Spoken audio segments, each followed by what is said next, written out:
오늘 말씀은 사도행전 16장 16절에서 25절까지 말씀입니다. 우리는 주일날 예배 시간을 통하여서 사도행전 말씀을 살펴보고 있습니다. 지난 주일 사도행전 16장 11절에서 15절 말씀을 통해서 사람의 마음을 여시는 하나님, 사람의 앞길을 여신 하나님에 관한 말씀을 들었습니다. 빌립보에 도착한 바울 일행은 그 큰 도시에 유대인들의 회당이 없어서 기도처에 가서 복음을 전했습니다. 그렇게 유대인도 얼마 없고 당장 복음을 전할 사람도 장소도 마땅치 않은 곳을 도대체 하나님께서 왜 인도하셨을까 하는 궁금증 또는 의구심이 들었을 겁니다. 그럼에도 바울은 그저 할 수 있는 자리, 본인이 낼 수 있는 최선을 다해서 복음을 전합니다.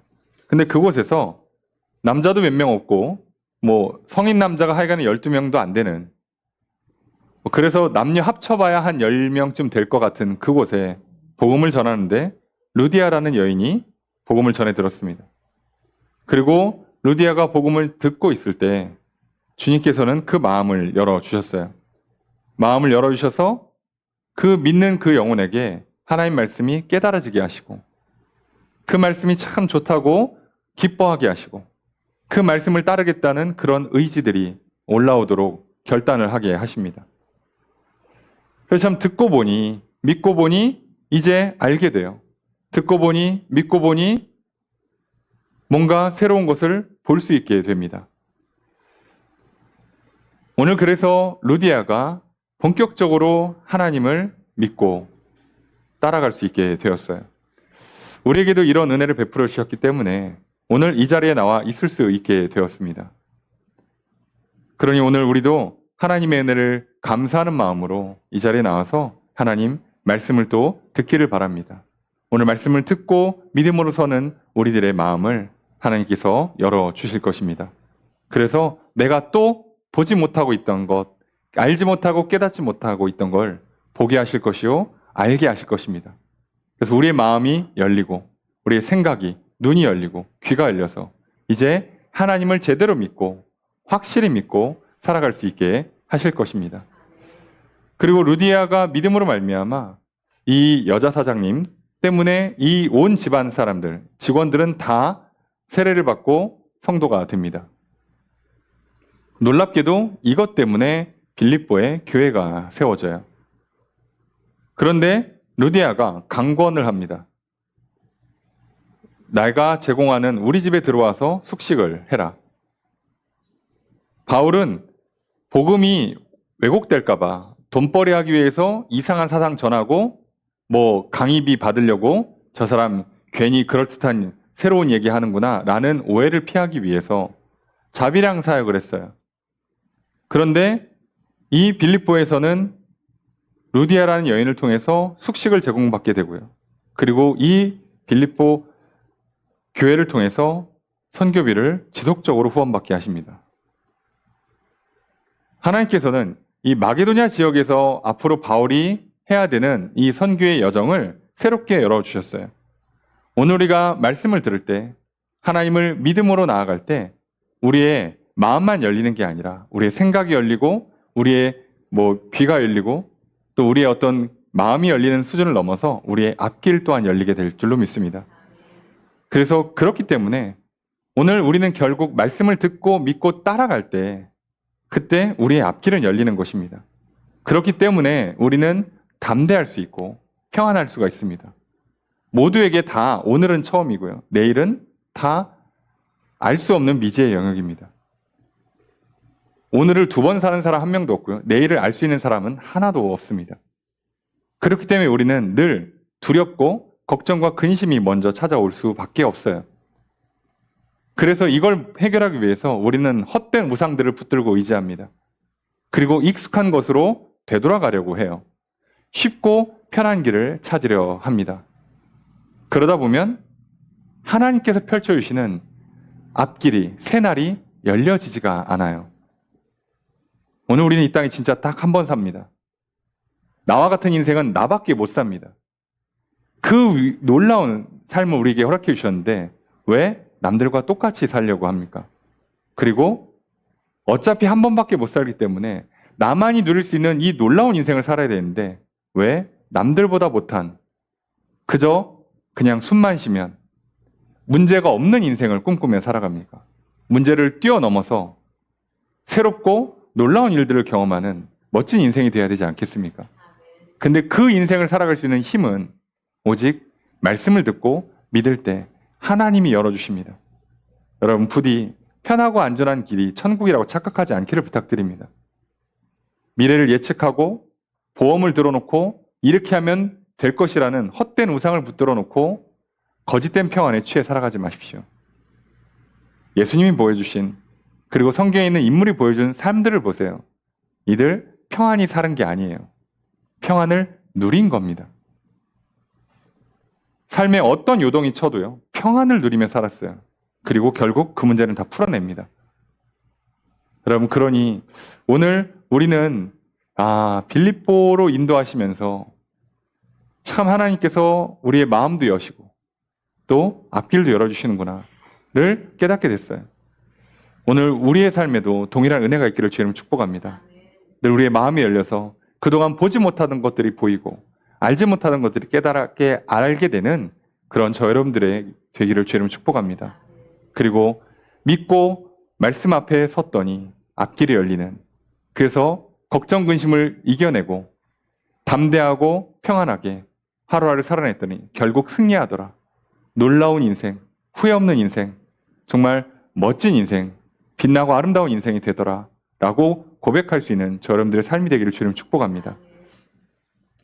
저는 오늘 이 말씀에 이어서 그렇다면 이 빌립보에서 이제 복음의 전파가 시작이 됐으면 이제 이렇게 뭔가 일을 딱 만들어줬으면 어떤 일을 또 멋지게 펼쳐가시려고 하시는가? 성경은 그 빌립보에서 있었던 수많은 그 사건 사고들을 다 기록해주지 않습니다. 우리가 꼭 알아야 되는, 우리가 그걸 통해서 하나님이 어떻게 일하시는지 또 하나님의 사람들은 어떻게 반응해야 되는지를 보여주는 장면들만 편집해서 기록되어 있어요. 그래서 오늘 본문은 빌립보의 사역이 꽤나 성공적이었음에도 불구하고 한 사건만 설명하고 빌립보 이야기는 끝납니다. 그래서 오늘과 우리가 다음 주에 보는 그래서 16장 34절까지 하면 빌립보 이야기는 끝나요. 그럼 사실상 빌립보에서 이야기는 루디아를 만난 이야기 그리고 오늘 그리고 다음 주에 살펴보는 귀신 들려 점치는 여종을 만나서 그 귀신을 내어 쫓았기 때문에 발생한 이야기. 그래서 이제 감옥에 갇히고 간수를 구원하는 전도하는 이야기. 이렇게 되고 그냥 끝나요. 이 세 가지 세 인물에 관한 이야기들로만 끝납니다. 그러면 오늘 도대체 하나님께서 우리에게 뭘 보여주고 싶으실까? 뭘 알려주는 걸까? 도대체 믿는 자들의 삶 가운데 어떤 역사가 있고 어떤 간증이 펼쳐진다는 뜻일까? 성령 충만한 사람들에게 하나님은 어떻게 인도하시고 어떤 삶을 살라고 하시는가?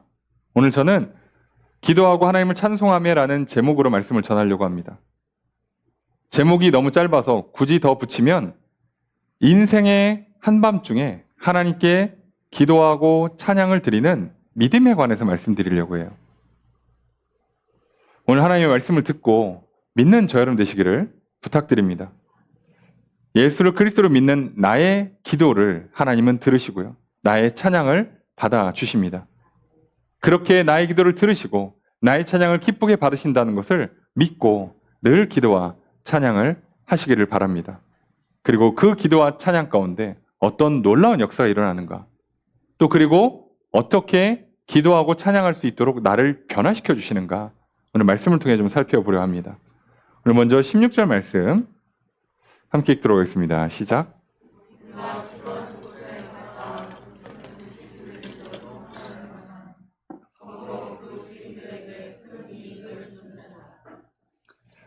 오늘 본문은 사건들이 진행되는 장면을 보면 하나도 말이 안 돼요. 그냥 개연성이 하나도 없어. 이게 일이 이렇게 진행되나? 마치 드라마로 치면 갑자기? 이런 느낌이 많이 들어요. 왜냐하면 성경에 다 디테일하게 기록하지 못한 것도 있지만 실제로 사건이 그렇게 진행되는 맥락도 있어요. 그런데 그것은 2000년 전 이야기가 아니라 오늘 우리에게도 똑같이 해당됩니다. 갑자기? 나한테? 이런 일들이요, 정말 많이 일어납니다.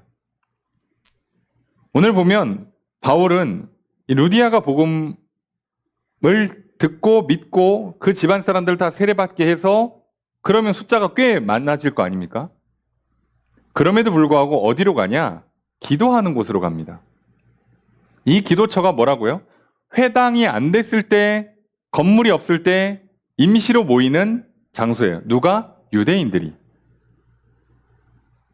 그러니까 유대인 또는 유대교회로 이제 개종한 사람들이 모이는데 성인 남자가 한 10명, 12명만 돼도 회당을 지었을 텐데 그게 안 됐다는 얘기는 그 정도도 안 되는 규모예요. 아니 그럼 이제 루디아 의류 사업 크게 하시는 회장님이시고 그 직원들 다 세례받게 했고 다 믿고 그러면 거기서 교회를 세워서 거기서 그냥 교회를 키우면 되는 거 아니냐? 그럴 수 있어요. 그랬을 가능성도 많아요. 그런데 바울과 그 일행들은 어디를 가냐고요? 항상 기도처, 회당으로 갑니다.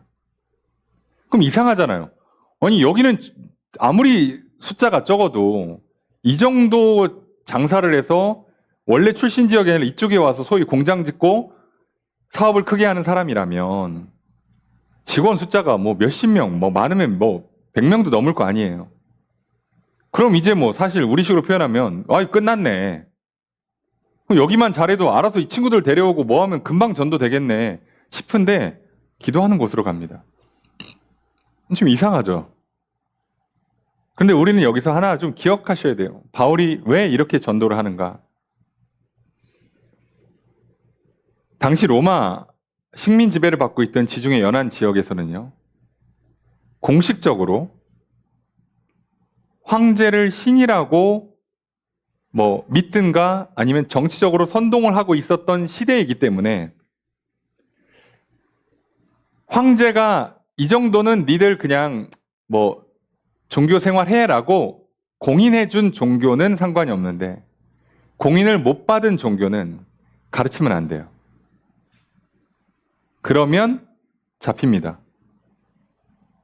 그러면 어떤 문제가 되냐? 황제를 신성시하는 황제를 향한 신성모독이 돼요. 일이 좀 복잡해집니다. 그래서 바울이 세웠던 전도 전략이 바로 각 지역에 있는 그 디아스포라 유대인, 흩어져 있는 유대인들이 모여 있으니 그 모여 있는 곳에 가서 이들에게 복음을 전하는 거예요. 왜요? 회당을 짓고 모여 있는 유대인들, 다시 말하면 유대를 정복하고 나서 유대교는 인정을 해준단 말이에요. 로마에서. 너네 고유 종교니까 그 인정하는데 야 그래도 황제는 섬겨야지 이렇게 했던 거예요. 근데 기독교는 아직 황제가 몰라 잘 알지도 못하고 나중에 그런 문제 때문에 대규모 핍박이 일어났을 때 그때 기독교를 희생양 삼는 거예요. 아시는 것처럼 뭐 네로 황제가 로마에다가 불 질러놓고 그리고 이거 기독교인들이 그랬다. 그렇게 정치적으로 그 희생양이 될 수가 있어요. 바울이 그거를 아는 사람이잖아요. 정치적으로 정치인이 되려고 했던 사람이니까 모를 리가 없어요. 그리고 유학했던 사람이니 이 로마의 문화, 로마의 정치를 모르지 않아요. 그래서 하나님께서 복음의 원리 자체가 유대인 먼저, 그 다음에 유대인이 거절하면 이방인이라는 원칙도 있지만 현실적으로도 유대인들한테 먼저 전할 수밖에 없기도 해요. 이방인들한테 다이렉트로 갔다가는 갑자기 얘네 뭐야? 이거 황제를 반하는 사상을 전파하는데 그러면 그 자리에 잡힙니다. 이런 문제가 있는 거예요. 그래서 뭐 바울이 나중에 재판에 가도 뒤에 보면 나옵니다만 본인들이 얘기하는 건 새로운 나라, 새로운 정치 체계를 말하는 게 아니라는 걸 굉장히 열심히 그 변호를 해요. 그 내용이 들어가는 순간 이제 기독교는 제거됩니다, 아예. 그리고 원래 그런 종교가 아니기도 했으니까요. 그러다 보니까 바울은 이런 것 때문에 항상 누구를 먼저 전도하냐면 유대인들을 먼저 전도합니다. 그리고 그 유대인들이 친구를 데려와야 안전해요. 그러니까 복음을 전파하기가 좋은 시대라고 하면 또 좋아요. 왜요? 철학의 시대니까. 그 광장에서 뭔가 새로운 사상을 얘기하고 토론하고 설득하면 또 동의하면 막 돈도 주고 막 정기적으로 모여서 막 집회도 하고 할 수 있는 시대의 분위기도 있지만 또 한편 전도하기 어렵다고 하면 진짜 어려운 시대이기도 해요. 아차 하는 순간 정치에 휘말려서 죽어요. 그러니까 우리는 성경을 읽을 때, 야, 바울이 하던 시대는 진짜 전도하기 좋은 시대였다. 너무 좋다. 게다가 성령님이 저렇게까지 막 역사하시니 전도가 안 될래 안 될 수가 없구나. 예. 하지만 오늘 우리 시대도 똑같습니다. 분명히 좋은 점이 있고요. 어려운 점이 있어요. 그거는 어느 시대가 좋다라고 말하는 것 자체가 틀린 거예요. 오늘 하나님은 나에게 가장 좋은데, 가장 좋은 곳에서 태어나게 하셔서 오늘 하나님은 가장 잘 믿게 하시고 그리고 하나님을 전하게 하시는 거예요. 바울은 그걸 신경 쓰지 않죠. 그래서 가는데 이 장면만 봐도 야, 바울은 이렇게 하는구나. 근데 쉽지 않은 일을 굳이 선택해서 하고 있는 거예요. 그런데 길가에서 누굴 만나냐? 점치는 귀신 들린 여종 하나를 만나요. 수식어가 많이 붙었죠. 점치는 여잔데 귀신 들렸어. 그러면 우리식으로 표현하면 굉장히 용한 무당 아닙니까? 이 여자. 근데 문제는 이 여자의 신분이 여종이에요.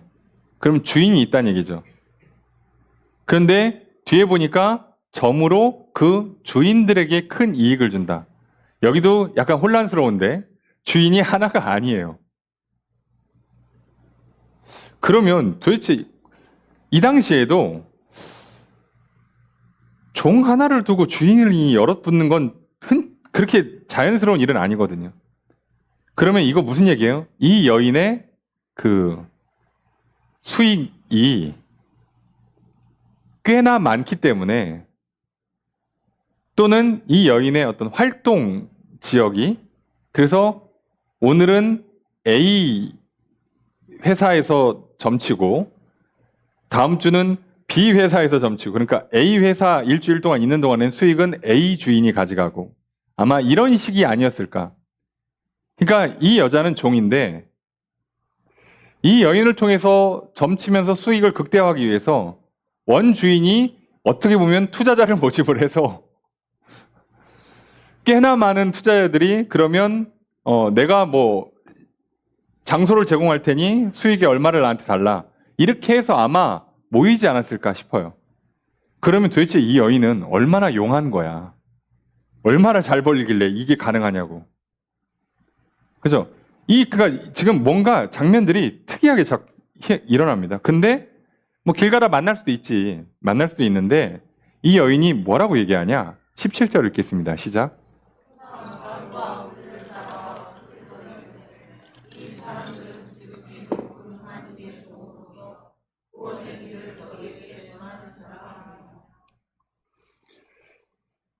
진짜 용한 사람이죠. 야, 언제 봤다고 바울과 그 일행을 향해서 뭐라고 소리 지르냐면 야, 이 사람들은 지극히 높은 하나님의 종으로서 종이라 이거죠.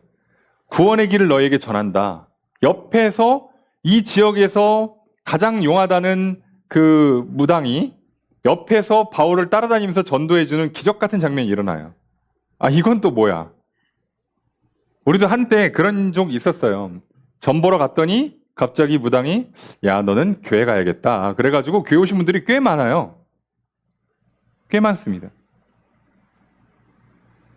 최근에 안타까운 뉴스를 봤어요. 최근에 젊은 세대들, MZ 세대 사이에서 교회를 가는 비율이 적잖아요. 그죠? 20, 30, 40, 요 세대들이 교회에 출석하는 비율이 자꾸 나빠지잖아요. 그런데 참 독특하게도 20, 30, 40 세대들이 점치는 비율이 늘어났답니다. 얘네들은 배울 만큼 배웠는데 이것들이 교회를 안 나오는 건 100번 이해. 그래 이해한다 쳐. 아니 근데 점을 쳐? 이건 뭐지? 아니 그렇게 똑똑하다며. 그렇게 이성적이고 논리적이어서 그래서 교회가 납득이 안 된다며. 그런데 왜 점을 치냐고. 그럼 이게 사람의 어쩔 수 없는 한계이고요. 악한 본성이에요. 믿음이 없어서 발생하는 그 불신만큼 불신이 만들어내는 그 불안과 걱정을 해결할 방법이 없어요. 그런데 참 안타깝게도 하나님의 세계는 뭘 알려줘서 믿는 게 아니에요. 우리가 알아야 되는 정보는 예수가 그리스도다, 요거 한 문장이면 사실 끝나요. 더 많이 알지 않아도 됩니다. 이거 알면 이제 이것만 알고 믿기 시작하면요, 이제 진짜를 알게 돼요. 이제서야 진짜가 알게 됩니다. 그런데 그 믿음이 없어서 불안해서 교회 와서 나에게 믿음을 주시고 그 믿음 가운데 내가 불안이 사라지게, 확신을 갖고 평안을 갖고 살게 해주세요 라고 해서, 그러면 예수가 그리스도라고 이것만 믿으시면 돼요 라고 했더니 그걸 어떻게 믿어? 그러고 나서 나가서 점칩니다. 어떤 심리인지 잘 이해가 안 돼요, 개인적으로는. 이게 우리의 현실이라고. 그래놓고 무당이 지난달에 교통사고 있었구만. 자, 이러면 이제요, 구원의 한 줄기 빛이 막 내리는 것 같죠? 미쳤습니까? 대한민국 사람 붙들어 놓고 올해 교통사고 하나 있었다, 뭐 감기 걸렸다, 집안에 우한에 있다 그러면 안 걸릴 사람 몇 명이나 있어요. 그러니까 본인이 믿고 싶은 대로 믿어놓고, 그래놓고 정작 믿어야 될 걸 안 믿는 안타까운 문제가 생겨요. 그런데 우리는 지난주 루디아를 봤잖아요. 말씀을 들을 때 마음을 열어주시는 거예요. 믿을 때 알게 된다고 돼 있잖아요. 성경은 알면 믿음이 좋아진다고 절대 쓰지 않습니다. 믿으면 하나님이 뭐라고 하시는지를 알게 된다, 보게 된다, 듣고 있으면 열어주신다, 이렇게 돼 있잖아요. 듣고 영접하는 것밖에 없어요. 듣고 믿는 것밖에 없습니다. 자, 그런데 우리 생각에는, 아니 그럼 이 용한 무당이 바울과 일행을 따라다니면서 이 사람들이 하나님의 종이고 구원의 길을 알려주고 있습니다라고 해서 얘들 하는 말 들으세요라고 하면 전도가 잘 돼야 되잖아요. 뭔가 일이 좋아야 될 것 같죠. 이 장면도 이상한데 뒷장면은 더 이상합니다. 18절 함께 읽습니다. 시작.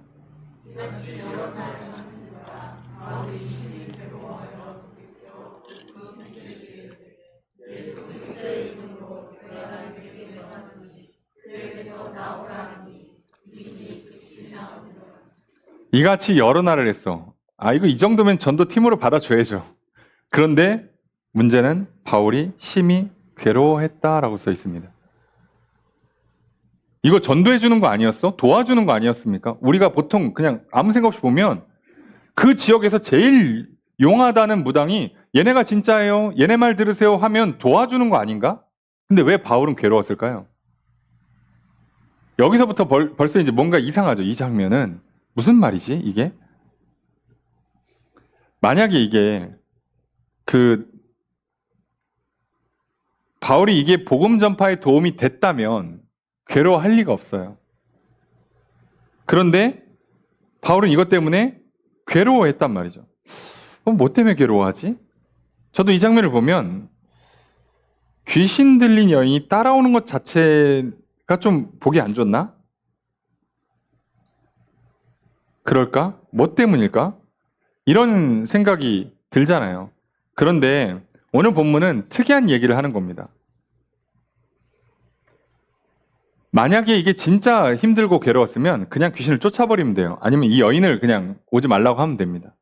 도움이 됐으면 그냥 전도하는데 이득을 받으면 돼요. 근데 바울은요, 이것 자체가 그냥 괴로운 거예요. 그래서 도대체 어느 지점에서 도대체 괴로운 거냐? 여기가 이제 우리한테 궁금한 겁니다. 도대체 왜 괴로웠을까? 바울 입장에서 귀신을 내쫓지 못하는 능력이 없는 게 아니잖아요. 그리고 지금 전도가 안 되고 있는 것도 아니잖아요. 이미 교회는 사실 세워진 셈이에요. 그럼 뭐가 문제인데 괴롭지? 그러면 바울이 지금 괴로워하는 내용의 핵심이 뭐였을까라고 생각하면 전도하거나 또는 뭐 이 여인이 전도를 방해했다거나 전도를 도와줬다가 아니라 이 여인 때문인 거예요, 그냥. 이 여인이란 존재 자체가 괴롭게 만드는 거예요. 아까 말씀드렸잖아요. 보통 귀신 들린 여인이 있어서 갑자기 정신 돌아왔을 때 저 좀 도와주세요. 그럼 쫓으면 돼요. 부모님이나 주인이 와가지고 우리 여종이, 우리 애가 귀신 들렸는데 도와주세요. 그럼 쫓아내면 돼요. 근데 이 여인은 점치는 무당인데 자기가 왔어요. 이 여인을 귀신을 쫓아줄 수가 없어요. 누구 허락이 필요합니까? 주인의 허락이 필요해요. 근데 바울이 이 여인의 주인이 누군지를 어떻게 알아? 그리고 한 명도 아니야, 심지어. 그런 이해관계가 복잡한 상황에서 쫓아내면 상당히 심각한 문제가 생기겠죠. 그러니까 이 여인을 생각하면 쫓아내는 게 맞고, 또 그런데 이 상황을 생각하면 함부로 쫓아낼 수가 없어요. 아무리 내가 영혼 구원을 갖고 있다고 해도 이게 쉽게 선택할 수 있는 문제가 아니에요. 자, 이런 경우가 우리 인생에 많이 일어나요. 여러분 마찬가지예요. 내가 알고 있는 직장 동료가 있어. 그런데 문제가 있어요.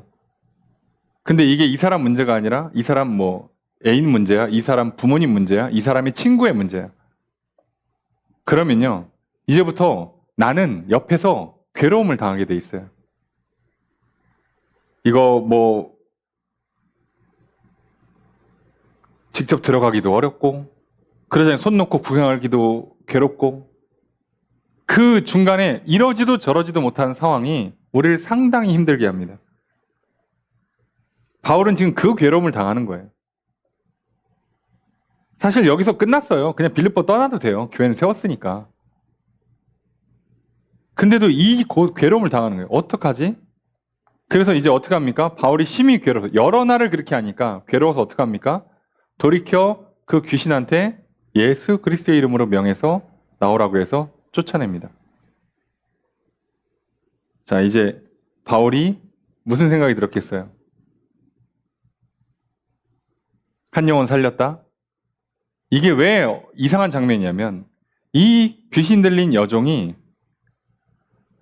바울 앞에 무릎 꿇고 뭐 세례를 받고 예배를 드렸다가 안 나와요. 그 장면이 없어요. 그러니까 설명을 안 해놨기 때문에 알 방법이 없습니다. 그러니까 지금 바울은 어떻게 된 거예요? 이제 안 좋은 그 예상치 못한 사건, 사고에 휘말려 버린 거예요. 이게 참 인생이 잔인한 게요. 바울은 이 여종을 구원한 셈이잖아요. 귀신을 쫓아줬으니까. 이 사람 멀쩡하게 만들었으니까 도와준 거야. 그러니까 이 여종은 살았지. 그리고 자기가 점치는 능력이 사라지면 주인이 자기를 뺑뺑이 돌려가면서 일 시킬 리가 없죠. 쓸모없으면 딴 데 팔면 그냥 집에서 그냥 집안일 하다가 그냥 평안히 종으로 살다가 죽잖아요. 그럼 얼마나 좋아. 그렇잖아요. 그런데 정작 이 여종은 그냥 사라져요. 이 뒤로 아예 등장도 안 합니다. 그리고 이제부터 진짜 괴로움은 누가 당하는 거예요? 바울이 당합니다. 바울이 도대체 뭘 잘못했어? 복음 전파하다가 귀신 들려가지고 이걸 어떡하지 해서 그냥 쫓아내 줬더니 이제부터 본인이 죄인이 됐어요. 여러분, 우리가 이런 때가 많습니다. 정작 저 사람은 뭐가 문제인지도 몰라. 예? 지가 뭘 잘못하는지도 모르고, 저러다 큰일 나는데 위험한지도 모르고, 지금 병 키우고 있는데 저거 심각한 병이 자라고 있는데 본인은 정작 몰라. 옆에 있는 사람만 속 끓는 거예요. 그러다가 내가 병들어. 예? 내가 시간 쓰고 내가 돈 써서 내가 막 문제를 해결해 줬어. 고쳐줬어. 근데 이 사람은 고마운 줄도 몰라, 심지어. 그게 더 짜증나죠. 그리고 뭐 그냥 좋다, 고마워요, 그냥 말 한마디 하고 휙 가버려. 그리고 정작 그것 때문에 나는 시간 손해봤어, 재정 손해봤어, 마음 쓰느라고 지쳐, 내가 병들어 막. 이게 뭐냐고요. 지금 바울이 딱 그 상황이 됐습니다. 이 여종이라도 예수 잘 믿었다는 얘기 한마디로 좀 써주지. 그 얘기도 안 써주니. 여러분, 우리 인생의 문제가 이거예요. 그래서 여러분들, 내가 뭔가 어떤 선한 일을 했을 때 선한 결과가 오는 것을 기대하지 마십시오. 이게 우리를 더 괴롭힙니다. 그냥 선한 일을 하세요.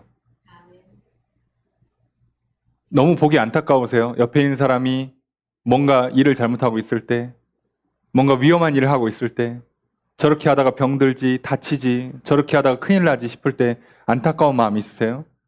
그것 때문에 여러분 마음 괴로우십니까? 여러분, 그럼 어떻게 하면 된다고요? 예수 그리스도의 이름으로 귀신을 쫓아주시든, 예수 그리스도의 이름으로 기도해 주시든, 예수 그리스도의 이름을 전해 주십시오. 잘 될 거를 기대하고 보상을 바라지 마시고요. 그게 우리가 할 일입니다. 그런데 문제는 여기서부터 시작되는 거죠. 19절에 보니까 갑자기 얘가 점을 못 치네. 돈이 안 되네. 자, 그래서 어떻게 합니까? 바울과 실라를 붙잡아서 장터, 그러니까 우리로 치면은 성문 앞 같은 데죠. 가서 관리들한테 끌고 가요. 이 장면도 특이합니다. 잘 생각해 보세요. 앞에까지 지금 뭐라고 돼 있어요? 바울과 우리, 16절 우리라고 돼 있잖아요. 그럼 이 우리에는 누가 들어가요? 바울, 그 다음에 실라, 그 다음 디모데, 그 다음 지금 누가, 사도행전의 저자인 누가, 이 네 명이 일행이잖아요. 네 명이 일행이야. 네 명이 같이 가다가 바울이 그냥 앞장서서 얘기했다 뿐이지 네 명이 일행이잖아요. 근데 이 주인들이 누구만 데려갔어요? 바울과 신라만 데려갑니다. 이건 또 뭐야? 넷이 같이 죄를 졌는데 둘만 데려가요. 여기서부터 일이 이상하게 진행됩니다. 왜 둘만 데려갔을까? 뒤에 보면 나와요. 20절 함께 읽습니다. 시작.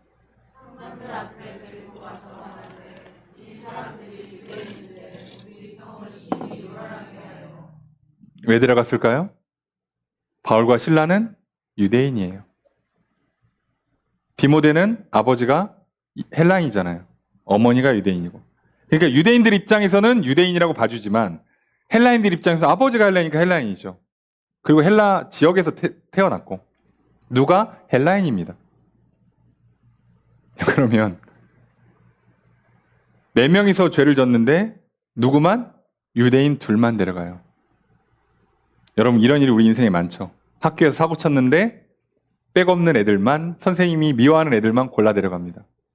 회사에서 사고 났는데 회사 사내 정치에서 라인 잘못한 사람들만 데려다가 족쳐요. 다 같이 잘못했는데. 이미 편향이 돼 있다고요. 이미 미워하는 사람을 정해놓는다고요, 세상은. 공정하게 재판이 되질 않아요.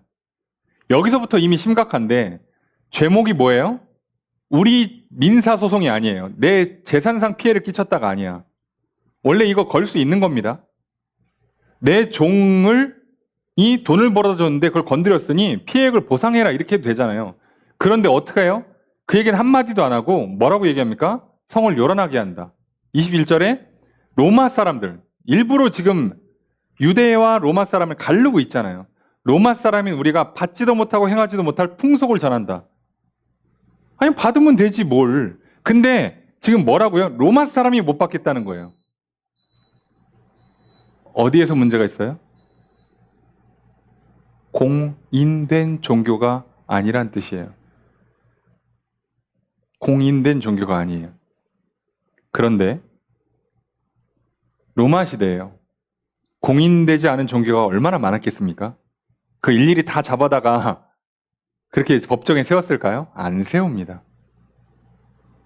그리고 되게 애매한 게 유대교는 공인된 종교라니까요. 그러니까 사실 로마 사람들 입장에서, 헬라인 입장에서는요, 이게 지금 유대교인지 유대교의 뿌리를 두고 있지만 결국 예수를 믿는 그리스도교인지를 구분을 잘 할 수 있을까요? 못합니다. 솔직히 말하면. 언제 봤다고? 아니, 이 귀신이 떠나서 그 재산상 피해를 보고서 쟤네 뭐야? 그랬더니 예수 이름으로 귀신을 쫓았대. 예수가 누군데? 그 유대교의 그 메시아. 그럼 유대교지. 모르는 사람이 들으면 그냥 유대교죠. 근데 이 사람들은요, 그게 아니에요. 유대교 공인되는 건데? 그런 게 아닙니다. 그냥 갖다 붙이는 거예요. 여기서의 핵심은 뭐라고요? 유대 사람이라고요. 로마 사람이 아니라고요. 지금 이 법정이 재산상 피해를 끼쳤는데 종교 분쟁으로 가는 것도 아니고 뭘로 가요? 인종, 지역 갈등으로 가요. 그러니까 정치 문제로 갑자기 바뀝니다. 아니, 나는 굳이 내가 법정에 가면 재산상 피해를 끼쳤으니까 앞으로 이 여종이 벌어들일 돈에 대해서 어느 정도 보상해주면 끝나는 거예요. 아니면 그거에 대해서 내가 감옥살이 하면 끝나야 되는데 이게 정치 문제가 돼요. 아니, 무슨 일이 이렇게 되지? 일이 이렇게 됩니다. 나는 회사에서 저기 그 회사가 내 월급 중에 뭐를 누락시켜서 그거 달라고 했다가 갑자기 그 투쟁 운동이 돼서 맨 앞에 깃발 들고 있는 투쟁에 투사가 되는 수가 생겨요. 의도치 않게 일이 그렇게 돼요. 그냥 그런 거예요. 학교에서 장학금이 이상해서 걸다가 학교 그냥 그 연구비 비리 하다가 학생 회장 되고 뭐 이제 노동 운동 가고 뭐 이렇게 되는 거예요. 내가 의도치 않게 이게 일이 이렇게 진행되는 경우가 꽤나 많습니다. 문제는 이게 우리 인생의 현실이라는 거예요, 현실. 바울이라고 피해갈 수 있는 게 아니라니까요. 여러분 기도 많이 하면요. 이런 좋은 일하고 일이 틀어지는 억울한 일 안 당한가? 그런 거 없습니다. 원래 내가 공정하게 재판받고 내가 잘못한 것만 혼나고 그 내가 잘못하지도 않은 거에 휘말려 들어가는 일은 없을까? 그런 거 없습니다. 자, 그랬더니 어떻게 해요? 22절 함께 읽습니다. 시작.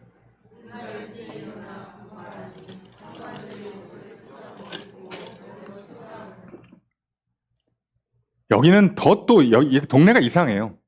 왜냐하면 재판은 기본적으로 회중 재판입니다. 재판관이 있지만 관리가 있지만 사람들이 그 재판하는 거 다 볼 거 아니에요. 그러면서 뭐 의견도 내고 토론도 한단 말이에요. 로마 시대 문화이기도 해요. 그러면서 그 재판을 통해서 뭘 보여주는 거예요? 그 정치적인 메시지를 던지는 거죠. 앞으로 이 지역에서는 이런 거 하지 마. 이렇게 딱 메시지를 던질 수 있기 때문에 공개 재판인데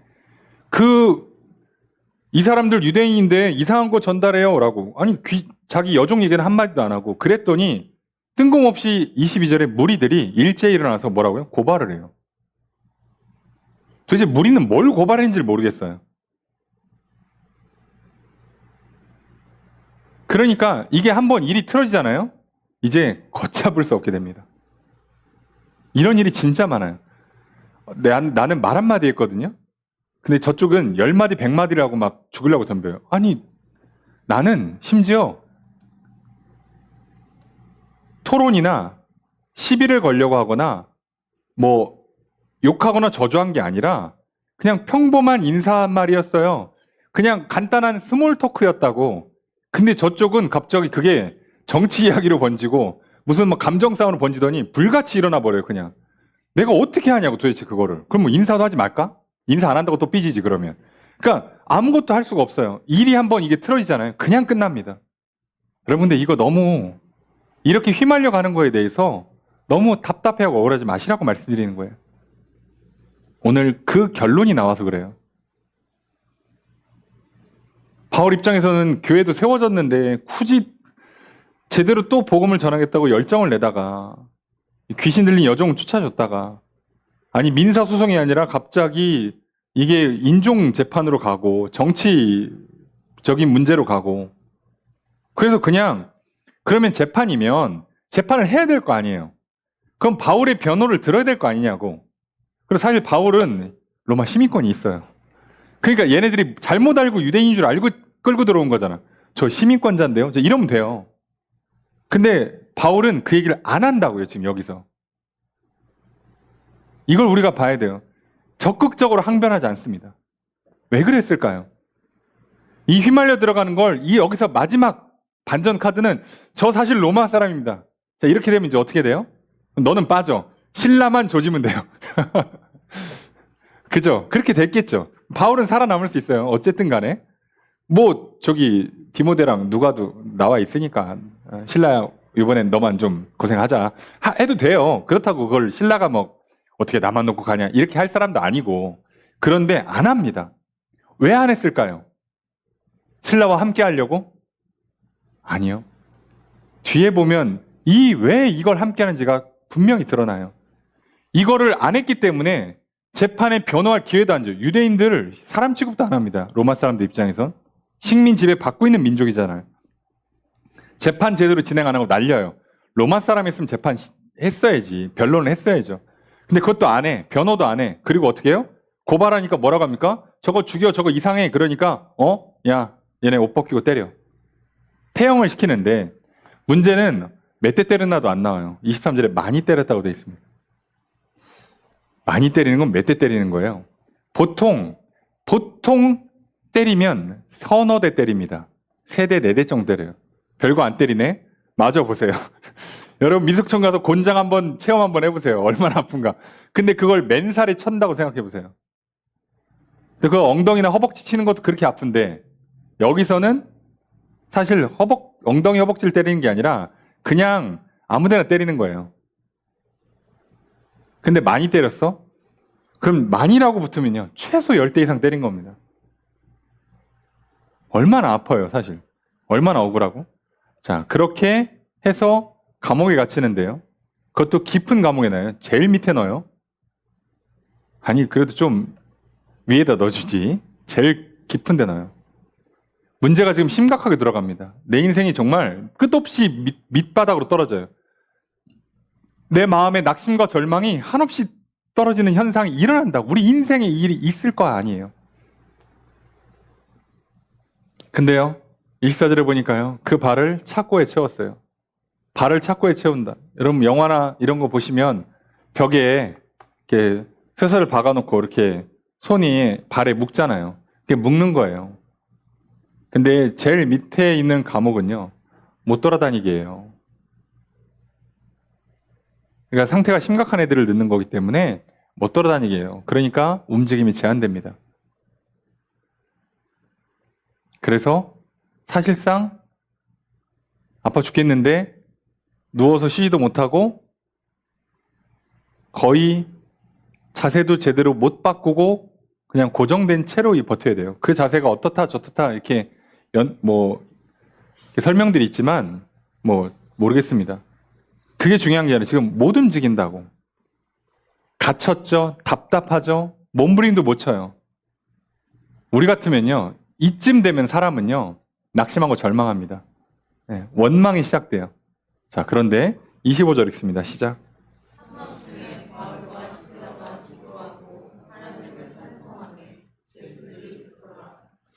한밤중에요. 잠이 오겠습니까? 아파서도 안 오고 억울해서도 안 오고 답답해서도 안 오고 불편해서도 안 와요. 잠이 안 온다고. 우리도 그렇잖아요. 가끔 이런 식으로 우리 인생이 잘못 휘말려 들어가면 잠이 잘 옵니까? 네? 억울하고 막 짜증나고 답답하고 아프고 괴롭고 막 갇혀 있으니까 갑갑하고 옴짝달싹 못하는데 미칠 거 아니에요. 그러니까 잠이 안 오잖아요. 우리는 침대에 누워서도 잠이 안 오는데 지금 감옥에서 저러고 있으면 잠이 오겠냐고. 그럼 우리 생각에 잠이 안 오면 한밤중이라 그러면 보통 그냥 12시라고 생각하시면 돼요. 12시쯤에 잠이 안 와서 눈 뜨고 있어. 바울과 실라가. 뭐 할까요? 오늘 성경에 기도합니다. 그리고 하나님을 찬송합니다. 여기서 기도만 했다 그러면 우리는 또 오해할 수 있어요. 억울합니다, 하나님. 저 나쁜 인간들 벌 내리시고 옥문을 열어주시옵소서. 이렇게 기도했다고 생각하는데 뒤에 찬양이 붙어버리니까 딱 봐도 그런 기도가 아닐 것 같잖아요. 그리고 놀랍게도 이 기도와 찬양을 들으시고 다음 주에 보겠습니다. 옥문이 열려요. 쇠사슬이 풀리고 옥문이 열려요. 안 나갑니다. 이 사람들은 그걸 놓고 기도했으면 할렐루야 아멘 응답하셨다. 그리고 뛰쳐나갔을 거 아니냐고. 근데 이들이 한 기도의 내용에 옥문 열어달라는 내용이 있지도 않는 거예요. 그러니까 옥문 열리니까 이게 뭐지? 하고 이제 해석이 안 돼서 다시 기도를 해야 돼요. 그런 상황인 거예요. 그럼 이 사람들 뭘 기도했을까요? 근데 어떻게 기도랑 찬양이 붙어 있을까요? 그럼 이들은 내가 아프다, 이 아픔을 해결해달라, 내가 괴롭다, 이 괴로움 풀어달라, 내가 지금 갇혔다, 날 자유롭게 해달라, 기도를 한 게 아니란 뜻이잖아요. 그럼 바울이 아까 그 재판을 적극적으로 하고 배운 사람이니까 법적으로 뭔가 알 수 있는 사람이 할 수 있는데 또는 자기는 로마 시민권자라고 빠져나올 수 있었는데 왜 안 했을까요? 이게 우리가 보고 싶은 바로 믿음의 모양입니다. 바울은 하나님을 믿었어요. 하나님께서 나를 마게도냐 지역으로 건너오게 하시고 거기서 첫 번째 정착한 성 빌립보에서 사람도 없는, 유대인도 없는 그곳에서 심지어 유대 여인, 유대교회로 개종을 한 여인 루디아를 만나서 숙식 제공받고 선교비 후원받고 교회가 세워졌는데도 또 하나님은 계속 여기서 복음을 전하라 하셔서 복음을 전하는 중에 이상한 일에 휘말리면서 지금 현재 억울하게 매맞고 감옥에 와 있어요. 자, 뭐라고 기도할까요? 하나님, 당신의 선하심을 믿습니다. 당신의 온전하신 뜻을 믿습니다. 그 일을 이루시옵소서. 그 일이 뭔지 내게 가르쳐 주셔서 내가 그걸 따라갈 수 있게 도와주십시오. 바울은 그래서 여기를 빠져나가겠다는 생각을 하는 게 아니라 여기서 하나님이 뭐라고 말씀하시는가, 여기서 하나님이 무슨 일을 하시는가, 여기서부터 또 이제 하나님과 나는 또 어떤 일을, 새 역사를 펼쳐갈 것인가를 이루어달라고 기도하고 깨닫게 해달라고 기도하고, 그리고 그 하나님을 믿기 때문에 하나님 지금 몸은 아프고 억울한 마음이 올라오기도 하고 잠도 안 오는데 깬 김에 하나님 이루실 일들을 기대하면서 하나님 찬양을 드리는 거예요. 하나님 선하십니다. 위대하십니다. 제가 기대가 됩니다. 그걸 잘 따라갈 수 있도록 이제 회복시켜 주시고 이 문제의 상황 가운데 하나님 일하여 주십시오. 그래서 다음 주에 보겠습니다. 옥문이 열리고 나가지도 않고, 그래서 죄수들 다 탈출하면 간수는 이제 사형당해야죠. 그래서 간수가 이래 죽나 저래 죽나 에라 하고 죽으려고 자결을 하려고 시도할 때 저 맨 밑에 있는, 맨 지하에 있는 감옥에 있는 바울과 실라가 우리 안 나갔어요. 죽지 마세요. 이렇게 하는 기적이 연출됩니다. 이상하지 않습니까? 죄수는 안 나가고 간수는 죽으려고 하는 게 이게 무슨 경우예요? 근데 하나님은 그 일을 이루십니다. 바울은 그제서야 아는 거예요. 아, 저 간수를 구원하려고. 내가 간수를 만나야 되니까 죄를 지고 감옥 가야 되는데 내가 죄를 짓나? 평상시에. 그러니까 죄를 안 졌는데 억울하게 휘말려서 감옥에 가야 되는 거예요. 그러니 바울은요, 자기가 감옥에 가는 그 상황 자체는 이해가 안 되죠. 죄진 게 없는데 용납이 안 되죠. 매도 맞아야 되니까 아프죠. 그런데 뭐를 본다고요? 또 어떤 일을 하시려고, 또 누구를 구원하시려고, 또 어떤 기적을 행하시려고 하실까? 그걸 보는 거예요. 그 믿음 때문에 바울은 기도하고 찬양을 부르는 겁니다. 여러분, 오늘 우리도 똑같지 않겠습니까?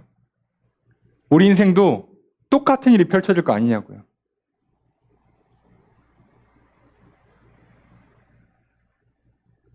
오늘 우리가 귀찮은 일, 괴로운 일, 선한 일 하고도 고소고발당하는, 오해당하고, 사람들은 따돌림 당하는 억울한 일, 그래서 욕먹고, 매맞고, 아프고, 다치고, 피곤한 일, 정작 도와준 저 인간은 고맙다는 인사도 없고 그냥 홀라당 가버리고 나는 감옥 가는 이 말도 안 되는 일, 그 앞에 바울과 실라는 하나님께 기도하고 찬양을 드렸습니다. 왜요? 오직 하나, 믿음 때문입니다. 오늘 저 여러분들도 하나님을 믿기를 주의 이름으로 축복합니다. 하나님의 선하심을 믿으십시오. 하나님의 온전하심을 믿으십시오. 내가 뭘 잘못했길래 여기까지 왔나 따지지 마십시오. 여러분 잘못 안 하고 또 그런 일이 일어나는 게 우리 인생이에요. 그러니 반대로 내가 잘못한 게 없으니 좋은 일이 일어날 거라고 기대도 하지 마세요. 세상은 그렇게 돌아가지도 않습니다.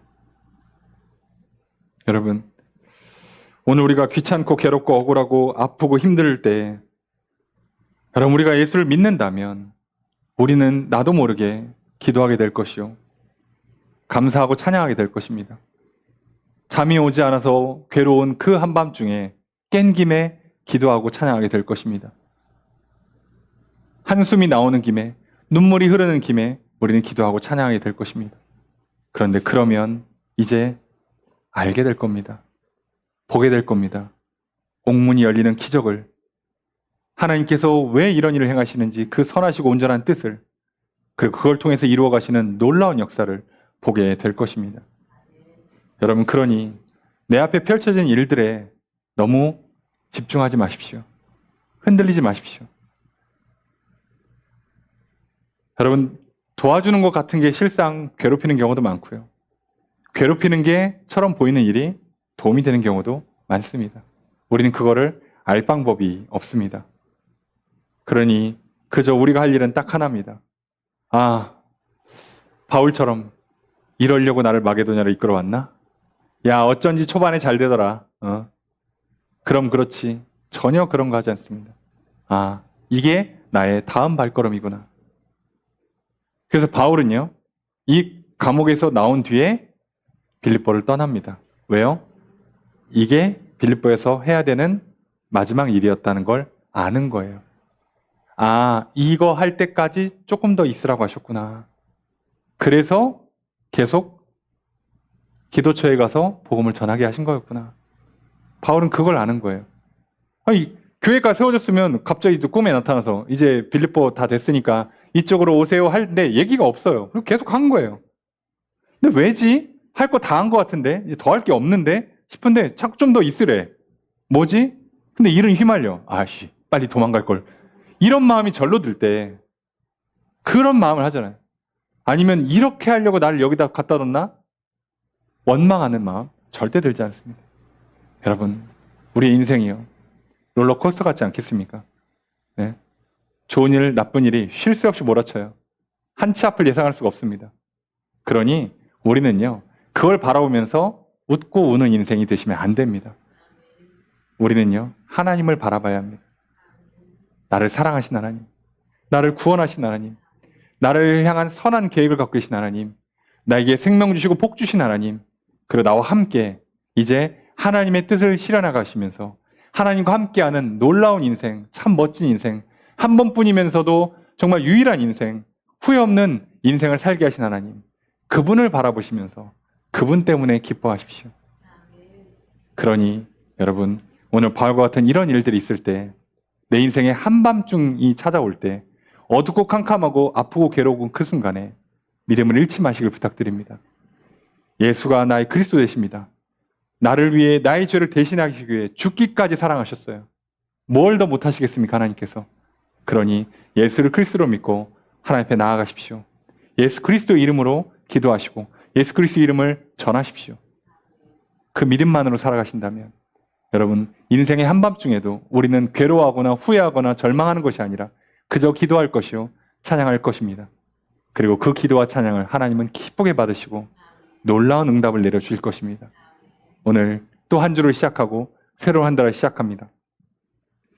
여러분, 또 여전히 우리 인생 가운데 한밤중을 거닐고 계십니까? 아니면 뜻하지 않게 어둠이 찾아올 때 여러분, 그저 믿음을 갖고 하나님께 기도하시고 찬양하십시오. 하나님이 들으실 것이요, 응답하실 것입니다. 놀라운 일이, 새로운 역사가 펼쳐질 줄로 믿습니다. 여러분, 오직 믿음으로 기도하고 찬양하시면서 살아가시는 이 한 주가 되시기를, 한 달이 되시기를 주님 축복합니다. 그래서 크고 놀라운 하나님의 역사, 새로운 역사가 펼쳐지는 은혜의 삶이 되시기를 다시 한번 주의 이름으로 축복합니다.